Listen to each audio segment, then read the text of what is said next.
Donc, cette journaliste fait un tour dans un sous-marin parce qu'elle prépare un article pour un magazine. Mais ensuite, tout à coup, boum, elle disparaît.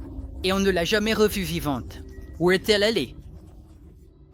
Maintenant, le gars qui a construit le sous-marin dans lequel elle se trouvait s'appelle Pierre. Et Pierre est un inventeur, il vit au Danemark, il est un peu une semi-célébrité là-bas. C'est comme un Tony Stark en version allégée. Il construit toujours des choses de ses propres mains, des sous-marins avec des fusées. Éduqué à l'origine. Un peu comme ingénieur, un peu comme ingénieur naval. En fait, il finit par construire ce qui est, durant cette période, le plus grand sous-marin construit par des particuliers au monde, appelé le Cycle 3 Nautilus. C'est assez impressionnant. Mais aussi doué que soit Pierre, il a aussi un côté sombre. Vous êtes conscient que des psychopathes existent parmi nous? Des prédateurs humains qui se déplacent, attrapent les gens, les utilisent et les jettent. Un jour, cette journaliste freelance suédoise, qui s'appelle Kim Wall, entend parler de toutes les choses intéressantes que Pierre fait et elle pense que ce serait vraiment génial de l'interviewer et d'écrire un article pour WeRed. Kim essaie de contacter Pierre plusieurs fois, mais il ne lui répond jamais. Elle veut vraiment cette histoire, mais il semble que cela ne va jamais se produire. Mais ensuite, Pierre répond enfin. Il lui envoie un message et dit qu'il peut faire une interview plus tard dans la même journée. Et Kim Wall dit non. Il se retrouve donc dans son atelier pour prendre le quai. Et pendant cette rencontre, Pierre lui propose de l'emmener dans un sous-marin qu'il a construit, le Cycle 3 Nautilus. Et elle dit « Ouais, je veux monter dans ton sous-marin. Je veux dire, c'est une occasion unique dans une vie de monter dans un sous-marin. Comment pourrais-tu dire non ?» Alors, elle va voir son partenaire, ce gars, Ole. Et elle dit à Ole que Pierre a accepté de faire l'interview avec elle et qu'il veut le faire dans son sous-marin. Donc, elle va y aller avec lui et elle sera de retour dans quelques heures. Et bientôt, elle monte à bord du sous-marin fait maison avec Pierre. Il navigue dans l'eau et il y a une photo de cela. Vous pouvez zoomer et voir tous les deux en train de se balader, passant un bon moment. Et elle envoie quelques textos à Ole, quelques photos. Puis Pierre veut plonger le sous-marin sous l'eau pour lui montrer qu'il peut aller sous l'eau. Il plonge le sous-marin sous l'eau et elle est sur le point de réaliser son interview, et elle semble vraiment passer un bon moment. Jusqu'à ce que plusieurs leur passe et que Kim Wall et Pierre ne soient toujours pas revus. Et Ole, il commence à s'inquiéter. Il n'a rien entendu d'elle et il essaie d'aller se coucher, mais il ne peut pas dormir. Alors, il prend son vélo et il se balade dans la région à la recherche de Kim Wall ou du sous-marin en train d'accoster. Mais il n'y a toujours aucun signe d'elle. Et à ce stade, il est tard. Il est 1h45 du matin. Il appelle donc la police et la marine pour signaler sa disparition. Et en quelques heures, des bateaux et des hélicoptères envahissent la zone à la recherche de la moindre trace de ce sous-marin disparu. Mais ils ne trouvent rien. Mais ensuite, quelques heures après cela, ils aperçoivent, enfin, quelque chose. C'est le sous-marin, mais on dirait qu'il est en train de couler. Et Pierre est là, il nage loin de ça. Il essaie de nager vers la sécurité. Donc, il le sauve et l'interroge, et Pierre leur dit qu'un défaut mécanique a causé le naufrage de son sous-marin et c'est pourquoi il nageait vers la sécurité. Mais bien sûr, la police demande alors « Où est Kim Wall ?» Et Pierre leur dit que quelques heures avant l'interview, il les a déposés le long de la côte avant que les sous-marins ne commencent à couler.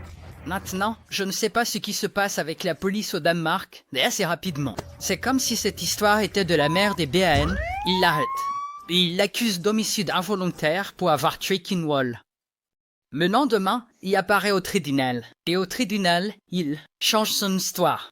Il dit au tribunal qu'il n'a en fait pas déposé Kim Wall sur un rive. Au lieu de cela, il affirme qu'elle est réellement morte, à l'intérieur du sous-marin, mais que sa mort était un accident total.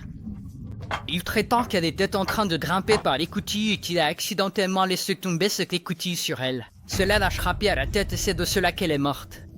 Puis il dit qu'il a paniqué et qu'il n'a pas appelé la police parce qu'il ne voulait pas avoir d'ennui. Mais au lieu de cela, il l'a traîné hors du sous-marin et a jeté son corps dans l'océan. Donc, en gros, il dit que tout cela était un accident et qu'il s'inquiétait juste de se retrouver en difficulté. Mais ensuite, 10 jours plus tard, un homme fait du vélo sur une petite île, près de l'endroit où le sous-marin a coulé quand soudain, boum. Il aperçoit quelque chose, qui a échoué sur le rivage. Et quand il va vérifier, c'est torse humain, le torse de Kim Wall. Et ce torse avait été poignardé 15 fois, y compris des blessures par arme blanche autour de la zone vaginale. Voilà pour cette histoire sur le hublot qui l'aurait accidentellement frappé à la tête. Oui, là de toute façon, non seulement ils ont trouvé son torse, environ un mois plus tard, des plongeurs fouillent la zone et trouvent d'autres parties de son corps. Sa tête, ses jambes, quelques-uns de ses vêtements, ainsi un couteau. L'histoire de Pierre ne s'annonce pas bien, on dirait qu'il l'a brutalement tué.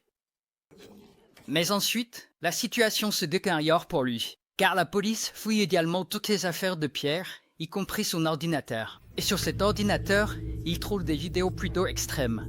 Comme des vidéos violentes, des vidéos de femmes étant tuées, des femmes étant torturées et décapitées. Des choses vraiment macabres. Pas des vidéos qu'il a lui-même réalisées, comme celles que l'on trouverait sur un site gore sur Internet. Cela dit, le fait qu'une personne s'intéresse à du contenu viol ne fait pas nécessairement de la meurtrier. Mais dans ce cas, cela alimente le récit selon lequel il a brutalement tué Kim Wall. D'accord, alors Pierre change encore son histoire. Maintenant, il dit qu'elle est en fait morte d'une intoxication au monoxyde de carbone, puis qu'il a paniqué et essayé de se débarrasser du corps, mais qu'il ne l'a pas réellement tué lui-même.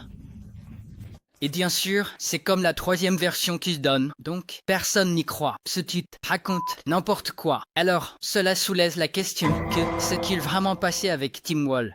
Eh bien, en utilisant toutes les preuves forensiques et en les rassemblant, l'accusation est capable de donner un compte-rendu de ce qu'elle croit s'être passé pour elle. Donc, Pierre et Kim Wall se rencontrent ce jour-là et sortent en sous-marin et passent un bon moment. Puis, Pierre décide de plonger le sous-marin, et une fois qu'ils sont submergés et qu'il n'y a aucun moyen pour elle de s'échapper et que personne ne peut entendre ses cris, soudain, bam, il l'attaque et il la maîtrise. Ensuite, il l'attache de manière à ce qu'elle ne puisse pas bouger. Puis, il la torture et il commet des actes de SA sur elle. Puis il prend son couteau et il la poignarde. Ensuite, il l'éprend-bloue. Il lui coupe la gorge et la tue. Puis il la découpe en morceaux avec une scie qu'il avait apportée à bord et il jette ces morceaux dans l'océan. Et puis, il sabote intentionnellement son propre sous-marin et essaie de le couler pour cacher tout signe qu'un meurtre a eu lieu à bord. C'est pourquoi son sous-marin était en train de couler quand ils l'ont trouvé. Alors, il faut se demander pourquoi a-t-il fait ça? Pourquoi a-t-il soudainement mis fin à la vie de cette journaliste qu'il venait de rencontrer quelques heures auparavant? Eh bien, les procureurs soutiennent qu'en se basant sur la collection de vidéos macabres trouvées sur son ordinateur, il l'a fait pour satisfaire une sorte de fantasme sexuel étrange. En dehors de cela, nous ne savons pas vraiment. Peut-être qu'il est tout simplement un vieux psychopathe. Vous êtes conscient que des psychopathes existent parmi vous.